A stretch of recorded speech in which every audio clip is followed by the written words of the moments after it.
everyone, I am Kimberly Sultanes Dumagan, Bachelor of Physical Education 2. For today's video, I will discuss to you the globalization of religion. At the end of this lesson, you should be able to revisit concept of religion, explain how globalization affects religious practices and beliefs, analyze the relationship between religion, global conflict, conversely, and global peace. So, let's go for the definition of terms. Religion, a unified system of beliefs and practices related to faith, the sacred, and the higher moral values. Secularization, diminish rule of religion and the society. Religion have been diversely defined both academically by theorists in the field of social sciences and subjectively by the people who engage in it. These definitions are worth reviewing before we commence into further discussion about religion in the contemporary world. Field 1995 iterated the sociologist's definition of religion, a unified system of beliefs and practices relative to sacred things, that is to say, things set apart and forbidden. Beliefs and practices which unite into one single moral community called a church, all those who adhere to them. Field continued explaining the three essential elements of this definition. First, religion is defined as an observable phenomena which can be studied objectively. Second, it is construed as an organized and ordered system. Third, the sacredness of religious entities is collectively constructed in the social processes toward a united moral community. On the other hand, Kenneth Pargamen, a psychologist specializing in the study of religion and psychological well-being, defined religion as a process, a search for significance in ways related to the sacred, distinguishing it from spiritually, which is a search for the sacred. For Pargamen, spiritually is religion's most critical function. Notwithstanding this scholarly construction of what religion is, people tend to have their own private and personal views of what is religion. Much more like a subjective meaning they also associate with religion. Some affiliate with the religion because of affiliation motivation, to have a positive social interaction with people. Religion serves as an indicator of social proximity and thus provides a platform for social connection. Others affiliate with a religion as a form of coping with stressful situations, what Pargamen would refer to as the religious copy. Religion here provides some form of psychological shield that enables people to battle against the undesirable outcomes of their life challenges. There are also those who relate with religion as a spiritual experience, an outcome of the experience of the mystical and the desire and a celebration of their spirituality. And yet again, some look at it as a mechanism promoting self-control and moral behaviors.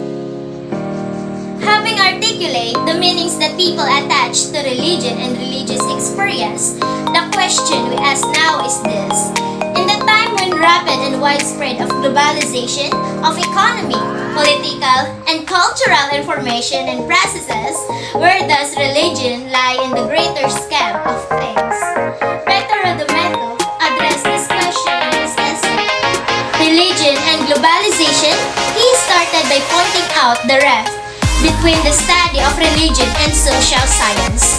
He further underscored how the focus of social sciences in the past century was secularization, the hypothesized demise of religion, and its value in societies, manifested, for instance, in the separation of the church and the state.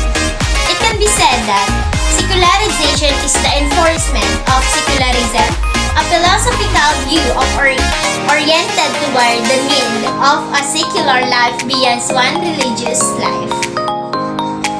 According Dometov, there have been two distinct perspectives related to secularization in the modern times. The nation of co-secularity, or the return of religious consciousness in the public sphere, and religious modernity, where secularization is an active process emerging from social actions. Localization of religion. Another phenomena that matters in analyzing trends in the age of globalization is referred to as a localization of religion, a universal religion and thematized alongside local particularity. This is linked with the territorialization, a cultural feature that blurs the lines between culture and place and those transcends territorial boundaries. This is the flaw of religious traditions in areas where these traditions are unfamiliar or unpopular, paving way for the emergence of transnational religions, a religion going global. Historically, we can glean that major religions in the world originate from particular geographical spaces and has territorial attachments.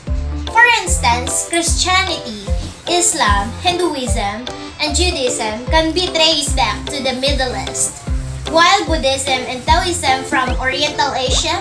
These religions have proliferated around the world as cultural exchange between the East and West took place during the age of expeditions and colonialism.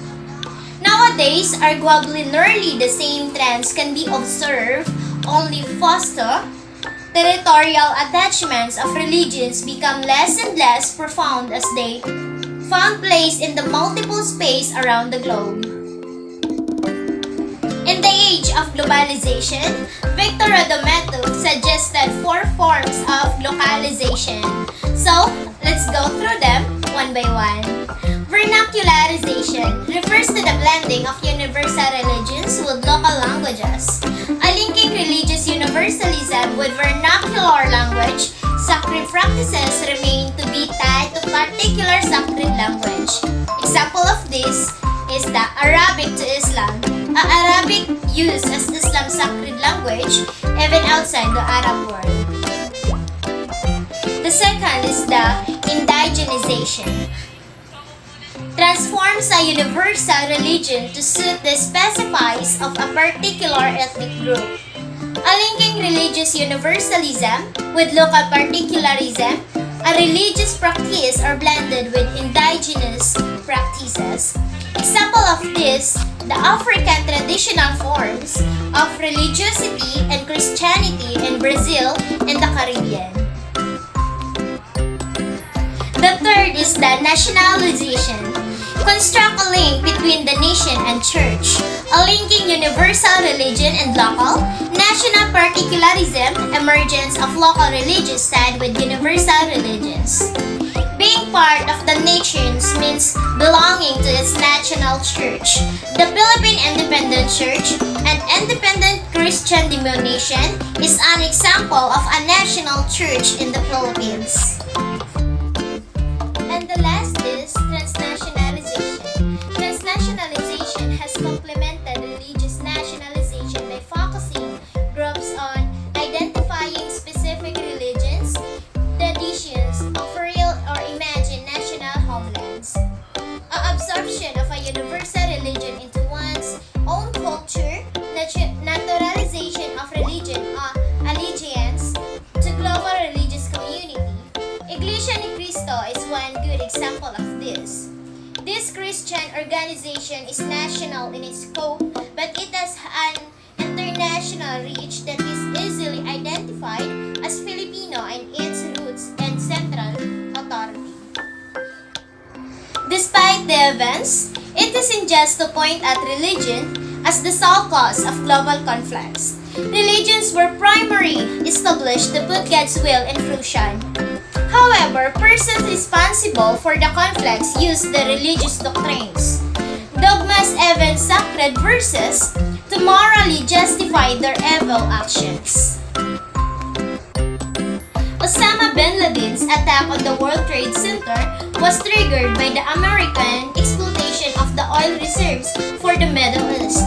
But the jihadist warriors carried out the attack, for they were willing to be martyred in the name of Allah.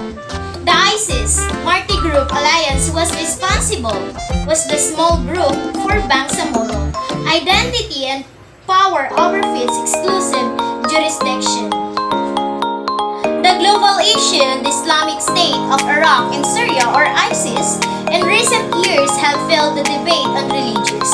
There are thinkers which believe that the rise of ISIS cannot be explained fully without viewing it from the lens of religious ideology.